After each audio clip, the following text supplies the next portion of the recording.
Hi, welcome to a QMethod software tutorial. In this video, I'll give you a brief overview about how to complete a QMethod study as a participant. At this point, you have provided your consent to participate in the study, and you have carefully read the instructions of your study. The next step is to complete the pre-sort stage. Read all of the statements first. Or, if the items are made up of images, look at all of the images first. Then, go back to the first statement. Click on the icon below it that best corresponds with your feeling, belief, or attitude about the statement. Keep in mind that these are default icons. Depending on your study, these icons may look different. Some studies will require that you sort all the cards before moving on. Some of them do not, and some of them may even skip this step altogether.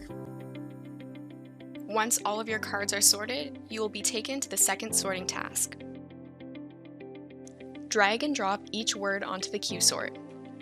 You will organize these from your least favorite word choice to your most favorite word choice. To make the statements easier to read, zoom with your mouse wheel, or use a zoom in button on the left-hand side of the screen. Each of the cards can be moved until all of the choices reflect your views.